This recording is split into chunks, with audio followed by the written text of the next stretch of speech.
Enquanto Pedro era mantido na prisão, a igreja rezava continuamente a Deus por ele.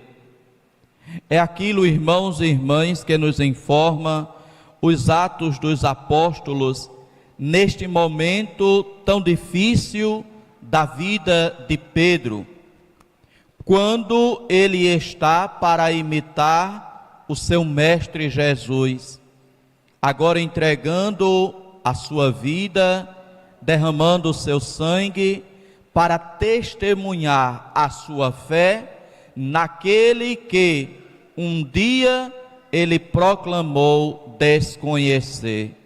Não conheço este homem. E agora Pedro está preso por causa daquele que ele negou, e dentro em breve irá também morrer por aquele que um dia ele negou conhecer.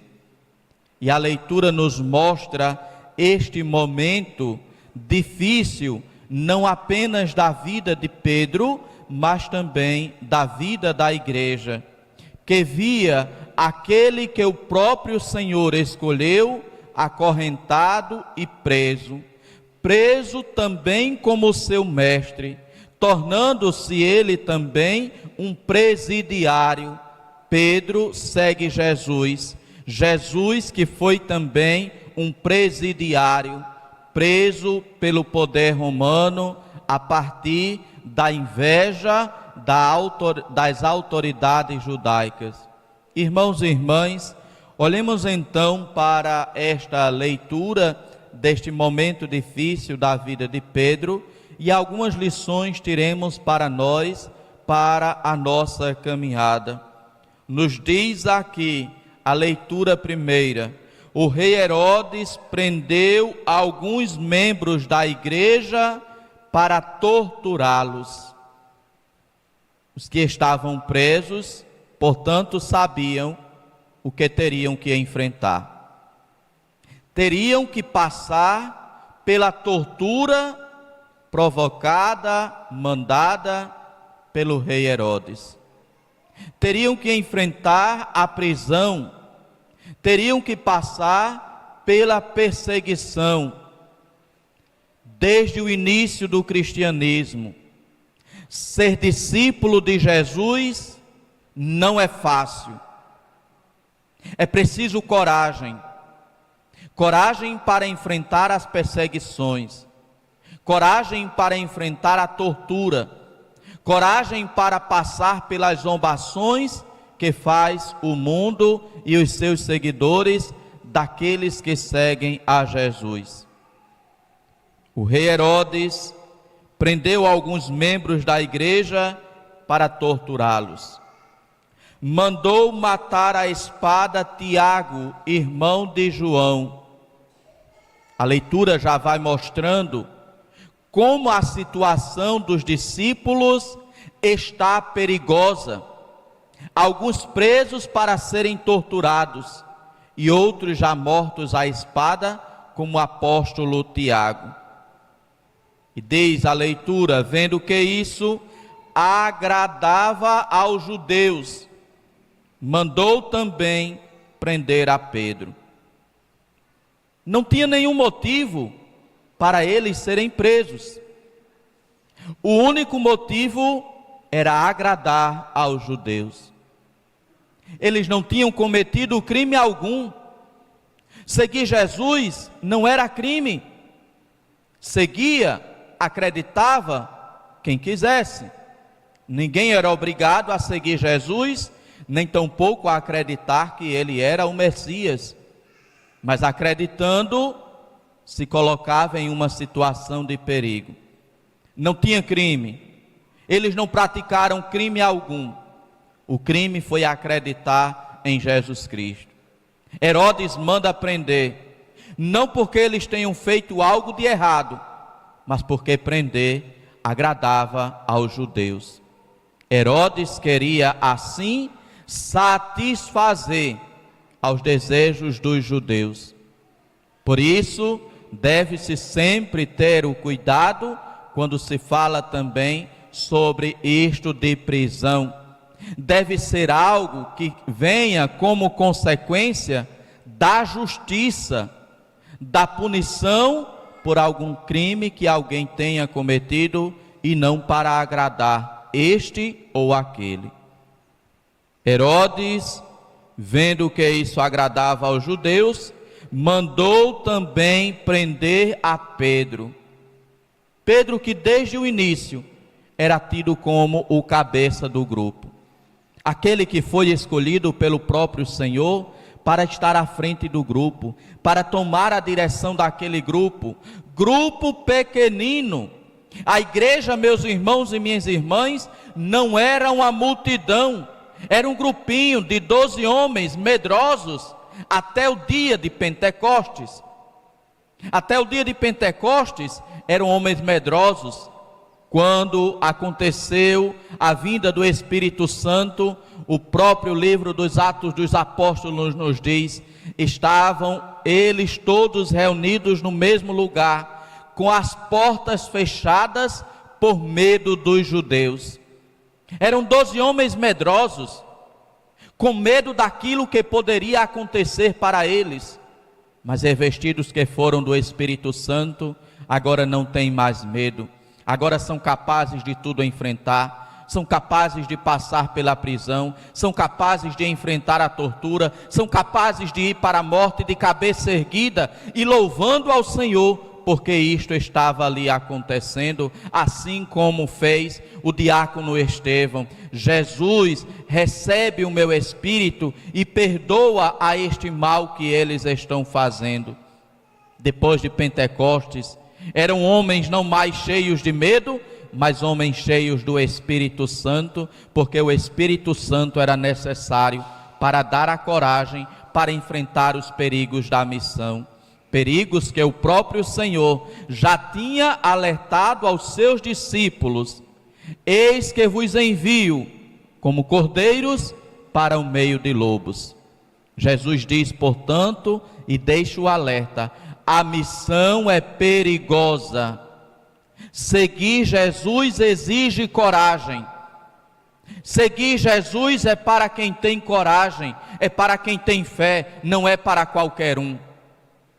Cuidado, muito cuidado com este Jesus tão adocicado que atualmente se passa sobretudo pelos meios de comunicação, inclusive por muitos dos padres, daqueles que foram chamados para pregar Jesus Cristo. Muitas vezes pregam um Jesus tão adocicado, aquele Jesus tão carinhoso, aquele Jesus que tudo resolve, aquele Jesus que parece que não nos coloca em situação de perigo. Este não é o Jesus real, não é o Jesus do Evangelho. O Jesus do Evangelho é aquele que pede discípulos que tenham coragem, é aquele que pede discípulos capazes de enfrentar os lobos ferozes da vida, não aqueles que estão sempre acuados, com medo de tudo e de todos. Jesus quer discípulos que tenham coragem. Jesus quer discípulos corajosos para enfrentar até a morte por Ele, se possível for. E aqui, irmãos e irmãs, continua a leitura que Herodes tinha colocado Pedro na prisão e depois prossegue: enquanto Pedro era mantido na prisão, a igreja rezava continuamente a Deus por ele. E aqui vou me deter um pouco neste versículo da primeira leitura. Enquanto Pedro era mantido na prisão, a igreja rezava continuamente a Deus por ele. Porque a igreja sabia que ali estava a sua cabeça, aquele a quem Jesus um dia disse: tu és Pedro, e sobre esta pedra edificarei a minha igreja, e o poder do inferno nunca poderá vencê-la. A igreja tinha consciência desta palavra de Jesus: o poder do inferno nunca poderá vencê-la. Não era Herodes, um rei que matou Jesus e que agora estava matando Tiago e que queria matar Pedro, quem acabaria com a igreja. O poder do inferno nunca poderá destruí-la. Não era Herodes, com a sua arrogância, com o seu desejo de agradar aos judeus, quem ia acabar com a igreja.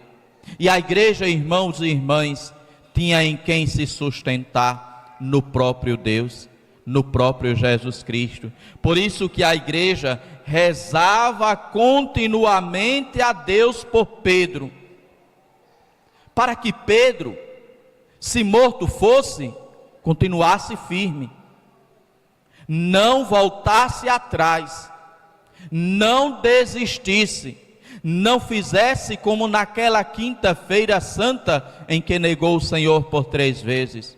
Agora Pedro tinha o Espírito Santo que lhe dava a força de seguir adiante, inclusive enfrentando não apenas Herodes, como a morte que Herodes ameaçava matar a Pedro. A igreja rezava continuamente a Deus por Pedro. E meus irmãos e minhas irmãs, é isto que também hoje nós, como igreja, somos convidados a fazer: rezar continuamente a Deus por Pedro. Quem é Pedro para nós hoje?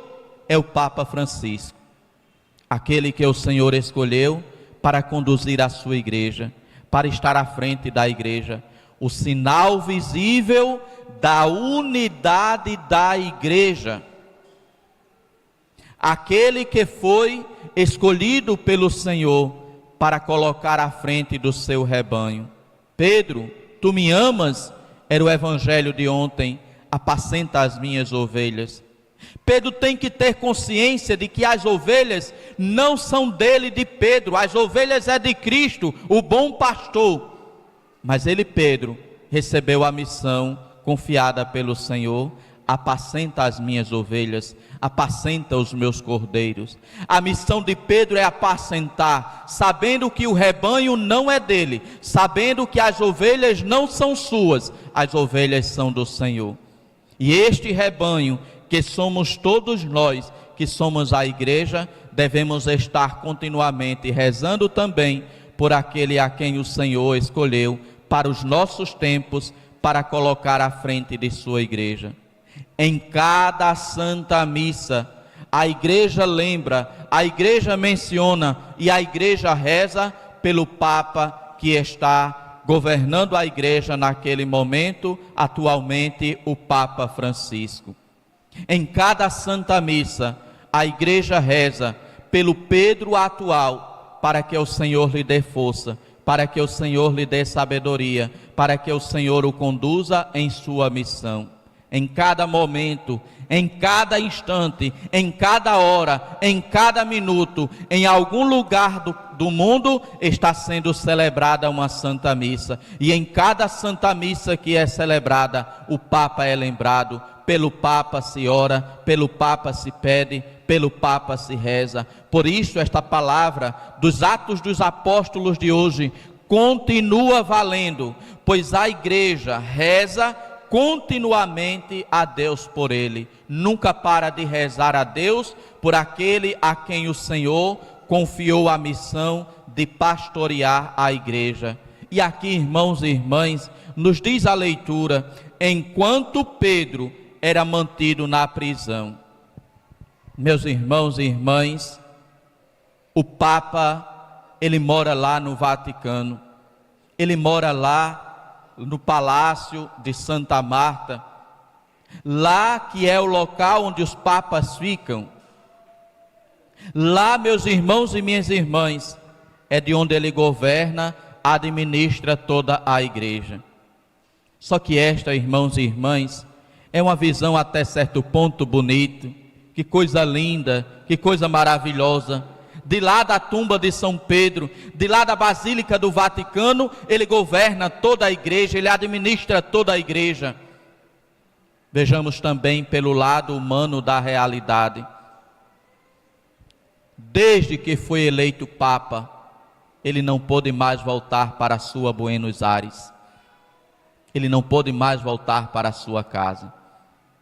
Ele não pôde mais ter a alegria de dormir no quarto onde ele tantas vezes dormiu, como cardeal de Buenos Aires, na Argentina. Quem vai para Roma, quem lá participa de algum momento, de alguma celebração, se percebe como o Papa é um verdadeiro presidiário dentro daqueles muros da Basílica do Vaticano. Para sair, é mobilizado um grande contingente de segurança. Para ele sair da Basílica São Pedro, para ir até a Basílica do Latrão, é todo um contingente de força policial que precisa ser mobilizado. Por isso que ele sai tão pouco. Por isso que ele fica tanto tempo ali dentro da Basílica do Vaticano, ali no Palácio Santa Marta, aonde ele mora. Porque é uma pessoa que tem um simbolismo espiritual, mas simbolismo também civil. É um chefe religioso, mas é também um chefe de Estado. Por isso, quando ele sai nas suas viagens apostólicas, é recebido como um chefe de Estado. Tem as honras militares que se presta para todo chefe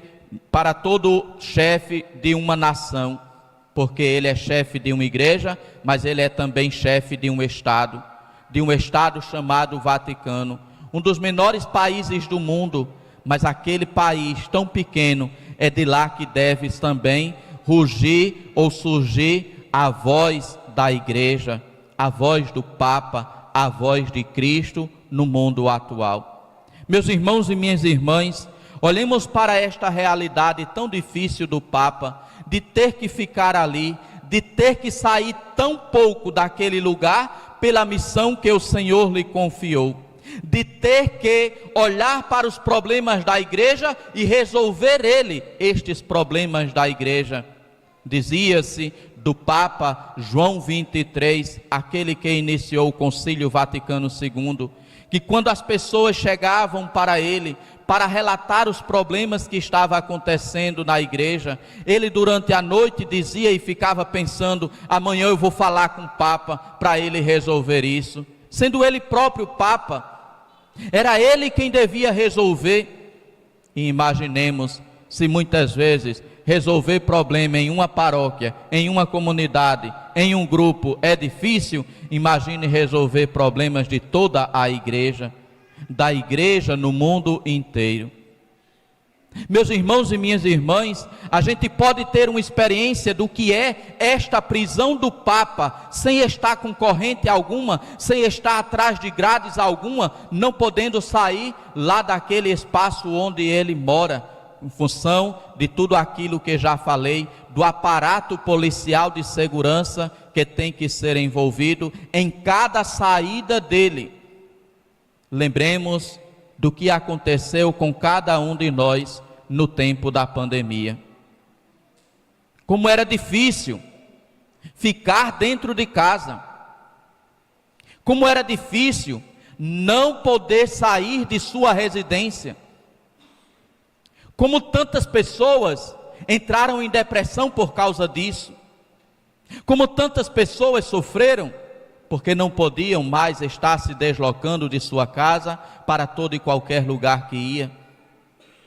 Como isso trouxe graves problemas psicológicos para tantas pessoas. Está aqui entre nós um psicólogo que trabalha também sobre isso e que certamente experimentou na sua própria atividade o quanto a pandemia, isolando as pessoas e mantendo as pessoas dentro de casa, afetou o seu psicológico.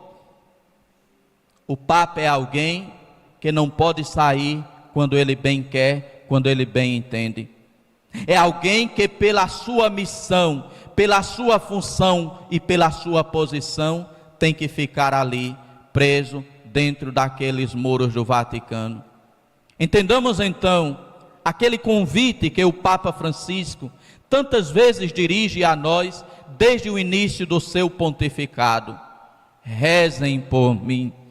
Rezem por mim é aquilo que o Papa sempre está pedindo, é aquilo que o Papa sempre implora para toda a igreja, porque ele precisa de nossa oração, não apenas no campo espiritual, mas no campo humano também, no plano também psicológico, ele necessita de nossa ajuda, porque muitas vezes pode-se estar rodeado por uma multidão, mas se sentir sozinho. Rezemos então pelo Papa, para aquele que para nós hoje é Pedro, para que ele continue com a sua missão, guiado pelo Espírito Santo, iluminado pela sabedoria divina, para que o Senhor lhe conduza na sua missão tão grandiosa, mas missão também que o Senhor lhe dá o seu auxílio para levá-lo até a missão. Por isso, enquanto Pedro era mantido na prisão, enquanto o Papa está lá no Vaticano, preso por estas razões, rezemos como igreja continuamente a Deus por ele. Não deixemos de rezar pelo nosso Papa, para que seja sempre para toda a igreja um testemunho de fé, para que seja sempre no mundo a voz de Cristo, a voz do Evangelho, denunciando as injustiças e anunciando a boa nova de Cristo, a boa nova da salvação. Estejamos como igreja rezando continuamente a Deus por Pedro, pelo nosso Papa, para que o Senhor o conduza e o ilumine na missão a ele confiada. Louvado seja nosso Senhor Jesus Cristo. Meditemos então, irmãos e irmãs, nesta situação de Pedro e na ação da igreja. Pedro preso e a igreja rezando. Enquanto Pedro era mantido na prisão, a igreja rezava continuamente a Deus por ele.